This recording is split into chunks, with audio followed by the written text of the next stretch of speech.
Hi, I'm Julie Abel with Living in Estes Park, and today we are at Inkwell and Brew. Let's get started.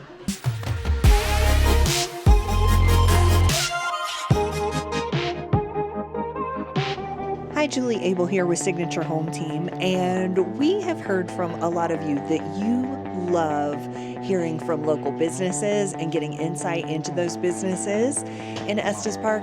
And so today we're starting a new series called Signature Spotlight, where I just pop into some local businesses or nonprofits to show you more about them and for you to get a glimpse and talk to the owner and just get a really good idea of what it's like to live and play in the most beautiful place on the planet.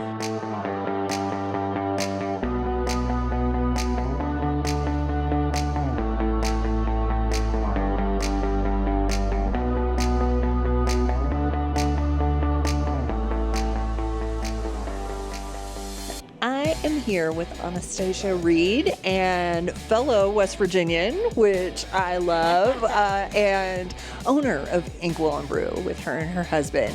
And so you guys just celebrated a 10th anniversary. Tell me about that. Yeah, so our son was 6 months old, and we were like, yeah, let's buy a business. And like, what wrong could happen in that? So we started Inkwell 10 years ago. It was a snowstorm, and we don't have family that lives out here. They live in West Virginia, or Kevin's family's in South Carolina.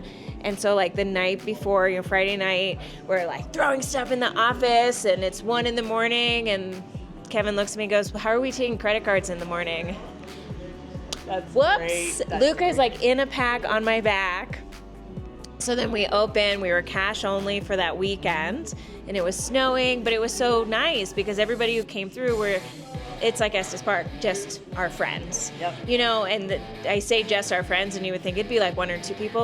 No, it's like all of Estes is such a good community. Yes. And so then to be able to celebrate 10 years of raising Luca. We have a 5-year-old who's running around with me somewhere today because it's spring break. We've had just normal life stuff, illnesses, raising kids. We thought, we'll buy the bookshop in 2020. Why not? So now we own McDonald Bookshop, and we're just really blessed. Yeah. You guys are busy business owners. I have my own personal nostalgia story about this shop. I was here that first week. It was when me and my son Jacob were up here before Jeff and Jessa were able to move up. And I remembered seeing the sign, and I was like this to the windows looking in, going, what's going on in there? What's going on? Because I'm a paper freak and I love coffee. And so I just remember it feeling so magical walking in. And so just kudos to you for fostering that environment, and it's such a gathering place for the community. What are some of the offerings that you guys have here? Yeah, so we have, the Inkwell, right? So we have journals and nice card, it's a nicer card that you're going to give to somebody. It's letterpress, it's handmade. You try not to source stuff you can get on Amazon. And then we have art supplies, and they range from like great price points for moms with kids, because we know that those markers dry out, to some really high-end stuff for folks, but not too high-end. Like people are on vacation, they're like, man, I really want to draw. Right. And we can kind of fill in a gap for somebody on vacation. And then we have, of course, the pens and writing utensils. We've got everything from a $5 kind of disposable pen that looks cute to a $500 fountain pen from Germany with a titanium. Goodness. I mean, it's like, so it really tries to run the gamut. Awesome. And we try to have things on the gift side of the store that are unique. Mm-hmm. And a lot of locals will come in and say, this is where I buy my gifts. Yes. Because it's just different, And then, of course, we have the coffee bar side. So we view ourselves as a slow bar. We do pour-overs and really good coffee. We use Huckleberry Roasters out of Denver. We source our pastries from Spruce Confections down in Boulder. Awesome. And so, we can kind of do just about anything for a true coffee lover to somebody who just kind of needs a coffee fix with a bunch of sugar in it. We can hit everybody. So one of the things we like to do when we have family visiting is to come here and then sit out there. They like to come in the fall, and there really is nothing better than that patio in the fall. It's It's so enchanting. And so thank you for creating such an amazing space like that. So let's check out the coffee bar and say hi to Kevin. And that way you can get an idea of the craft brews that they have here. Yeah, that's Awesome. great. And so I am here with Kevin Reed. And tell me a little bit, Kevin, about your coffee and how it sets apart from other coffee shops here in town, because you guys definitely have something very special going on here. Well, I appreciate that, first of all.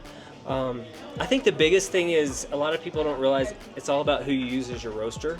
Our baristas, of course, have to do their job, and they're very knowledgeable. But we use Huckleberry Coffee out of Denver. And in 2022, they were voted nationally Roaster of the Year. And they just provide really, really good coffee. They source good beans from all over the world. And it really comes down to how it's roasted. There's a lot of burnt tasting coffee out there. I'm not talking to Estes, but just around. But a good roast is the key, and then the barista does the rest. Awesome.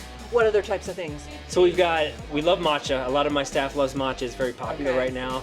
Hot right now, but in the summer, iced matcha. We use a Japanese matcha called Matchiologist. The quality is just fantastic. We got a lot of pastries, Italian sodas. We just try to do it all and do high quality. Awesome. Well, there you have it. And this is absolutely delicious. So the next time you are in Estes Park, or if you're a local, stop by Inkwell and Brew and check it out. And happy 10th anniversary. That's amazing. We appreciate it. That's amazing.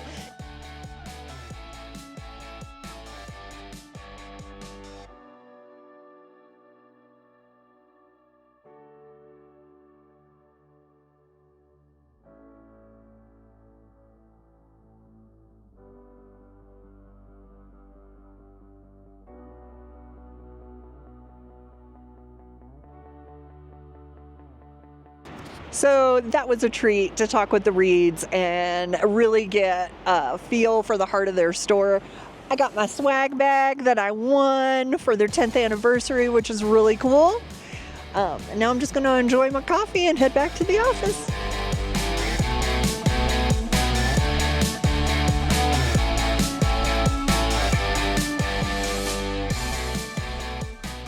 So just a fun little thing, if you follow me on Instagram at all, if I'm walking downtown, I always take a picture of this tree and put it in my story just because I love it, and it changes with the seasons. So that's just a fun little thing.